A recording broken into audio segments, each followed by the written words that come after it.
All right. My name is Abraham, and I was hoping to welcome you guys to the Pedigo Family Zoo YouTube channel. I'm just hoping to put on some helpful videos for everybody and maybe show what I've learned over the years and go from there. Today I was hoping to have a video about pocket knives, safety, just maybe you're stuck on how to close a knife because some of them have locks. Just hopefully to get you a little more well-rounded on how to use certain pocket knives.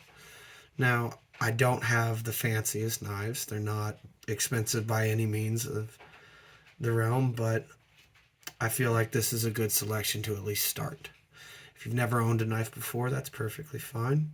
If you think you do want to own one, then go ahead. And I want to hopefully give you a jumping off platform here. Well, let's just get all these out of the way. This was my first knife ever. My father bought it for me at Walmart way back, I think I was 7 or 8 years old, for Cub Scouts. Now, I am an Eagle Scout, and I've been through the ringer with all of the Boy Scout stuff. So I've taught plenty of Scouts how to use pocket knives such as this one properly, how to sharpen them, maintain them, and stay safe with them. This is in the Trapper pattern. It's a buck knife. It's just a brand. It's not a very quality one, but what you can see is that most of the time on these older style ones, the name is going to be right there on the blade. In this case, Trapper, it's a little harder to see, but it is right there on the blade.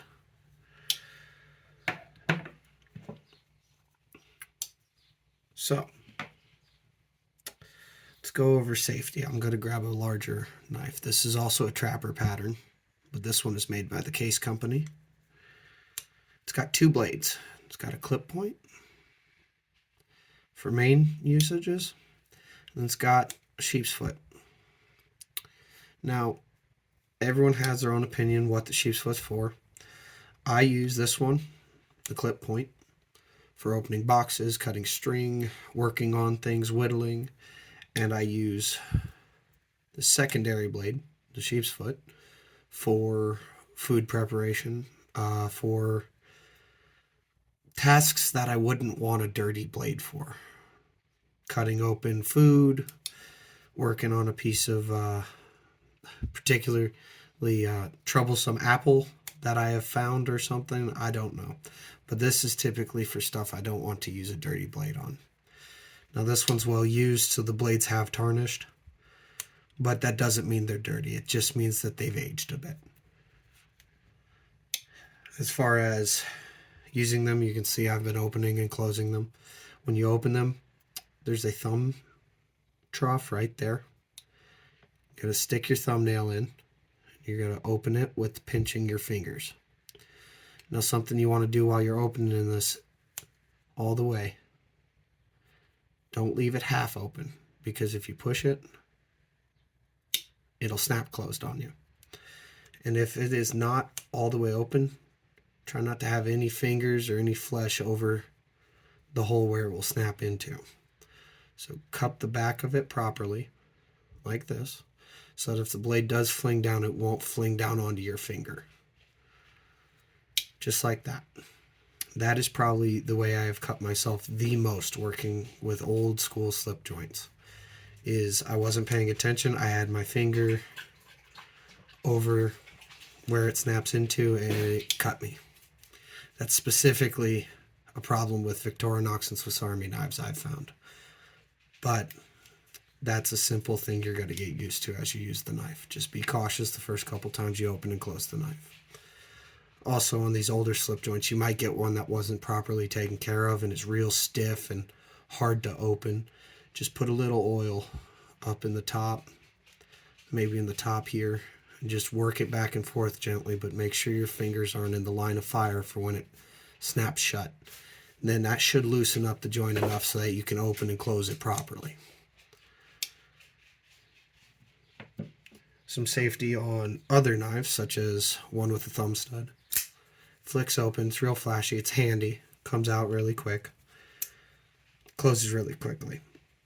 Something you will need to know is that on most of these with a thumb stud, they have a lock, which means I can't just close it.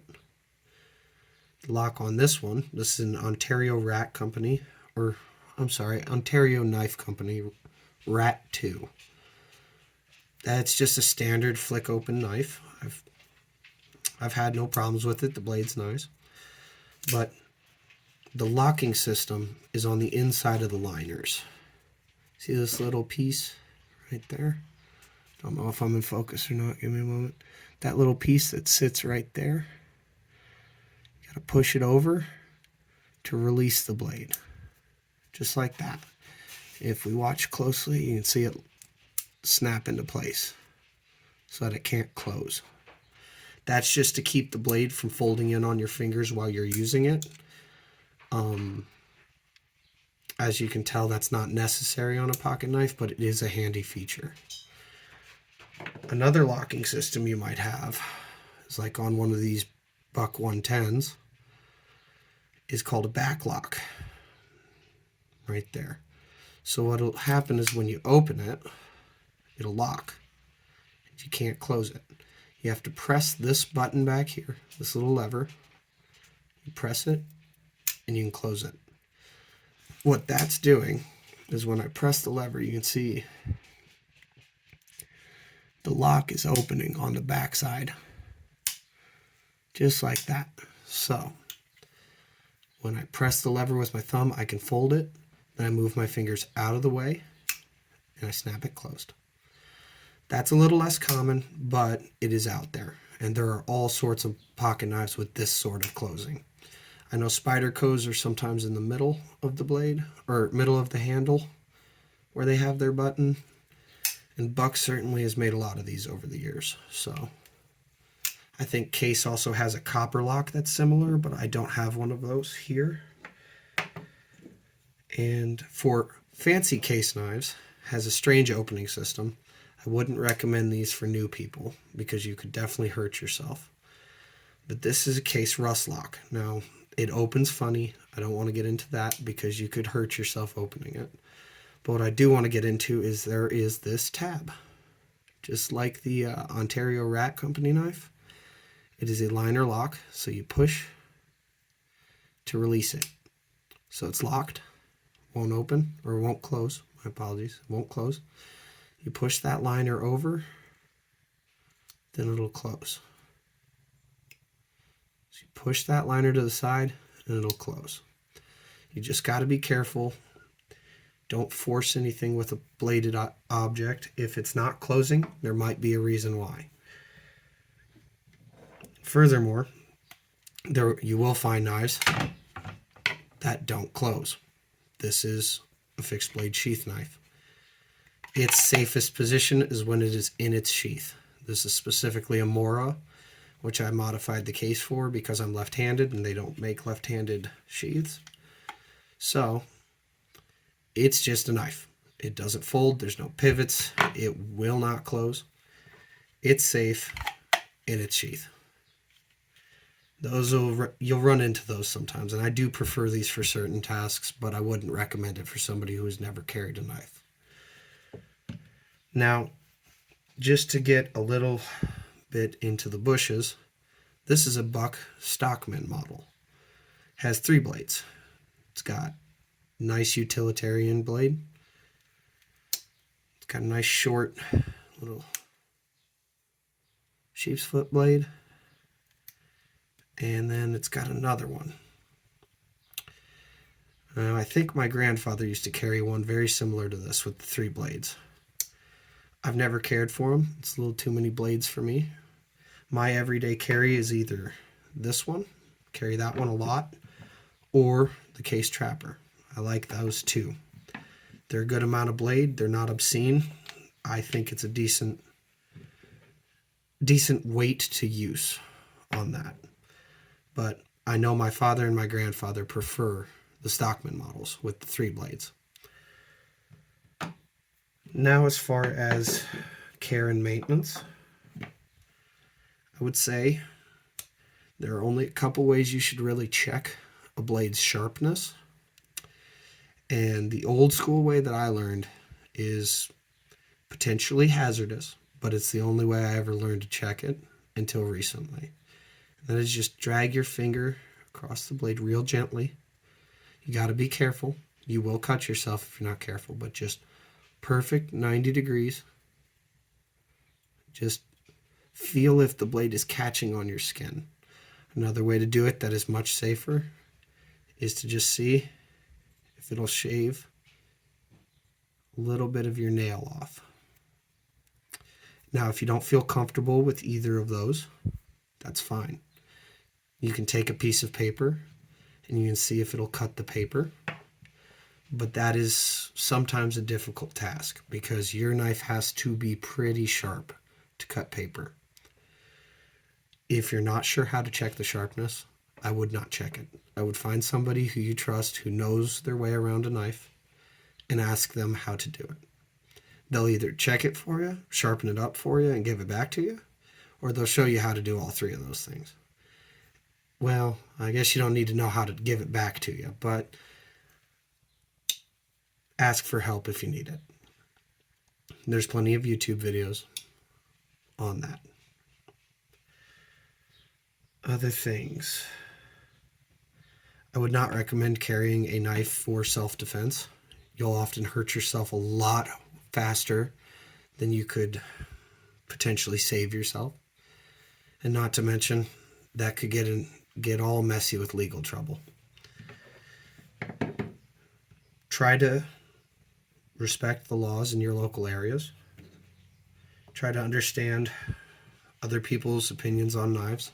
Some people I know aren't too happy to know that I carry a knife, so I typically try not to tell them, or when I'm entering their home, I don't have it on me if they feel that way, and I know that prior, but they stay in my pocket unless I need to use them.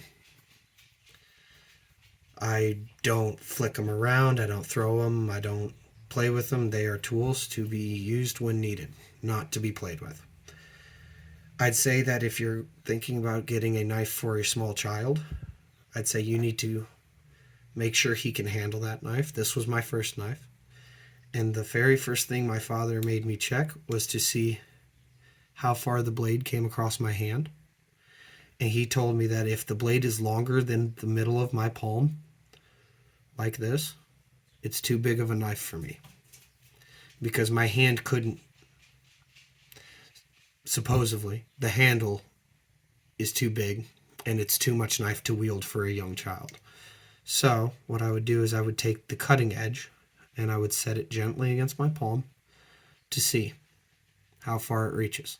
Now obviously I'm a full adult and this is not across my palm, but to this day that has kind of been a benchmark on the knives I carry. If the knife cutting edge is longer than my palm, it's too big of a knife to carry. Now obviously your local laws are going to have different things to say. I know here in Illinois it's 4 inches.